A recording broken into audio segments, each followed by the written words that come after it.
The Tehran Conference, held in December 1943, marked a pivotal moment in World War II as the leaders Stalin, Churchill, and Roosevelt converged to assess the strategic landscape.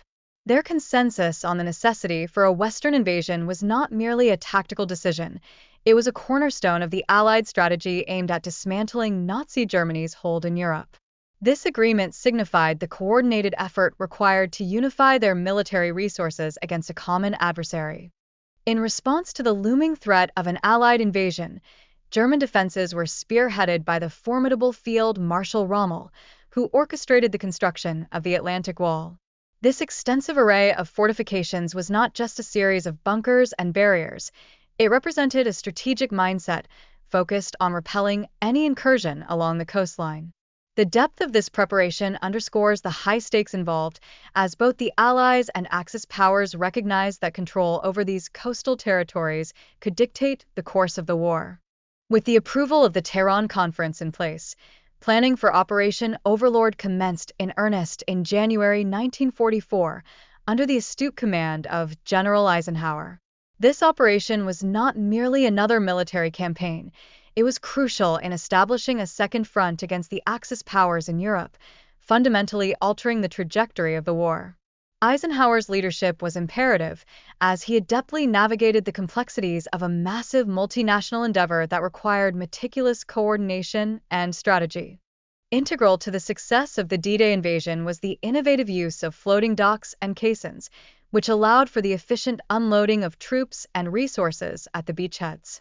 These engineering marvels provided essential access to the shores, irrespective of the tidal variations that could have otherwise hampered operations. Such logistical foresight exemplified the Allies' commitment to overcoming every potential obstacle in their path toward liberation. However, the road to success was fraught with challenges, as Allied forces encountered setbacks even during training exercises, leading to unexpected casualties. The necessity of acclimatizing troops to diverse combat scenarios became evident, emphasizing the unpredictability of warfare. Such experiences not only prepared the soldiers for the imminent challenges, but also underscored the harsh realities of conflict that awaited them. As preparation intensified, the interactions between American and British troops illuminated the underlying cultural differences, yet also showcased a burgeoning camaraderie. This relationship evolved amidst the shared goal of tackling the formidable challenges posed by the German defenses. The blending of two distinct military cultures was instrumental in fostering a sense of unity as they geared up for the monumental task ahead. In an effort to enhance their operational effectiveness, the Allies meticulously scrutinized German defenses along the Channel coast through extensive aerial reconnaissance, employing thousands of photographs to inform their strategic decisions. This intelligence gathering was critical, as it allowed Allied planners not only to anticipate enemy positions, but also to identify vulnerabilities within the German fortifications, leading to a more informed and precise approach to the imminent assault. To further complicate the German response, the Allies deployed a range of disinformation tactics designed to mislead their adversaries about their true landing sites.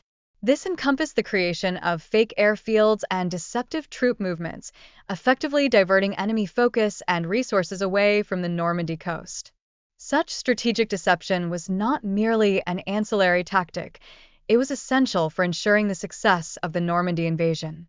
As the invasion date approached, adverse weather conditions loomed ominously, posing potential threats to the operation. Delay and uncertainty rippled through the ranks, leading General Eisenhower and his team to vigilantly monitor meteorological developments in hopes of identifying an opportune moment to commence the assault. This decision-making under pressure highlights the precarious balance of military planning and the unpredictable nature of warfare. Amidst the swirling uncertainty, the religious sentiments prevalent among Canadian forces added a layer of emotional depth to their resolve. The fervent prayers leading up to the invasion served as a poignant reminder of the gravity of the conflict, reflecting the deep-seated hope and commitment that accompanied these soldiers into battle. Such spiritual fortitude is often overlooked, yet plays a critical role in shaping the psyche of those who venture into the fray. During the invasion itself, The Allies continued to employ diversionary tactics aimed at obscuring their true intentions from the German command. This deliberate misdirection proved to be a masterclass in strategic deception, significantly contributing to the overall success of the Normandy invasion by ensuring that the enemy remained off balance and unable to mount a cohesive defense.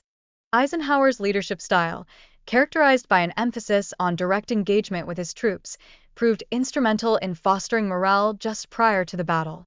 His personal interactions with the paratroopers not only boosted spirits, but also underscored the critical nature of leadership during pivotal moments. This approach facilitated a sense of unity and determination among the forces under his command. The initial wave of troops faced an onslaught of overwhelming challenges on Omaha Beach, where they contended with both heavy equipment and formidable German defenses. The tragic toll of this encounter resulted in considerable casualties, with many soldiers tragically drowning as they approached the shore. This grim reality serves as a harrowing testament to the price of war and the valor of those who are willing to fight. The strategic significance of D-Day cannot be overstated. The meticulous preparations of the Allied forces included an impressive armada comprising 7,000 vessels, alongside air support delivered by 11,000 planes. This comprehensive approach was not merely about sheer numbers, but rather reflected a carefully orchestrated effort to ensure a successful foothold was established in Europe, marking a crucial moment in the liberation efforts. Additionally, the resistance efforts galvanized by the French played a vital role in undermining German reinforcements and communication lines throughout the invasion. Their actions not only disrupted enemy operations, but also provided the Allies with critical advantages, enabling them to gain momentum on multiple fronts. This collaboration between local resistance and Allied forces exemplifies the interconnected nature of warfare. General Eisenhower's visible concerns about the unfolding battle encapsulated the uncertainty of the moment, as conflicting reports from various landing zones sparked anxiety regarding the operation's success. His steadfast leadership during this tumultuous phase was vital, as he navigated the competing narratives and addressed the fears of both his commanders and troops, illustrating the weight of responsibility borne by military leaders. The staggering casualties reported at Omaha Beach starkly illustrated the brutal nature of the landings, with an estimated 3,000 Americans losing their lives in a single day. Yet, this tragic loss was juxtaposed with the successful establishment of beachheads, marking a significant turning point in the conflict. It serves as a poignant reminder that triumphs in war are often accompanied by profound sacrifice. In response to the D-Day offensive, German counterattacks reflected their resilience as they endeavored to reclaim control and halt the forward momentum of the Allies.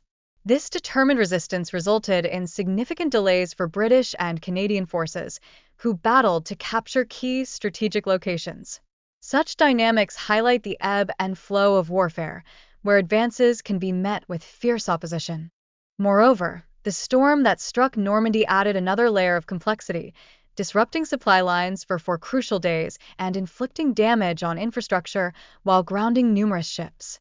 This weather event posed a serious threat to the overall progress of the invasion, further emphasizing the vulnerabilities that accompany even the most meticulously planned military operations. The capture of Cherbourg emerged as a critical victory for American forces, as it provided an essential deep-water port necessary for the influx of reinforcements. However, the operation experienced delays, underscoring the urgency with which supply routes needed to be secured to sustain momentum for the ongoing campaign. This episode highlights the logistical challenges inherent in wartime operations. The bocage terrain presented a formidable obstacle for American advancements, granting significant defensive advantages to the German forces entrenched within its complexities. The challenging landscape resulted in elevated casualties and severely hampered the Allied offensive in this region. This reality underscores the impact of geography on military strategy and operations during wartime. General Omar Bradley's contributions to the planning and execution of Operation Cobra showcased exemplary leadership qualities. His strategic acumen played a pivotal role in breaking through enemy lines, showcasing the importance of adaptable leadership in warfare. Bradley's ability to respond to evolving battlefield conditions exemplifies the dynamic nature of military command. As the battle unfolded, successful Allied bombing raids effectively dismantled German defenses, providing American troops the opportunity to break free from the bocage and push toward Brittany and beyond. This tactical advantage signified a critical shift in momentum during one of the war's most turbulent periods, illustrating the transformative impact of air power and coordinated military strategy. In the aftermath of the battle at Falaise, the Allies witnessed substantial German casualties and the surrender of thousands of soldiers. This defeat represented not only a significant turning point for the Allies, but also highlighted the fragility of the Axis hold on Europe. The repercussions of this battle reverberated throughout the conflict, altering the landscape and prospects for both sides. The victory parade on the Champs-Élysées resonated deeply as a symbol of France's resurgence and unity, with the victors following a period of degradation. This event marked a crucial moment in French history, serving as a testament to national resilience and the enduring spirit of a nation that had faced occupation. The stark contrast to earlier humiliations encapsulates a narrative of hope and redemption. De Gaulle's request for Eisenhower's backing underscored the pivotal role of American support in stabilizing France's political landscape in the post-war era. This alliance was not merely a transactional relationship, it was founded on mutual respect and necessity, as France sought its rightful place in the restructured order of Europe. Such diplomatic maneuvers reflect the intricate interplay of military and political strategy in shaping post-war realities. Finally, the juxtaposition of colorful celebrations against the backdrop of black and white footage poignantly conveys the complex emotions surrounding the Normandy landings. Each visual narrative encapsulates the stories of countless anonymous soldiers who dedicated their lives to the cause of freedom and democracy. This inherent dichotomy within the recollections of D-Day serves as a powerful reminder of the human experience at the heart of war.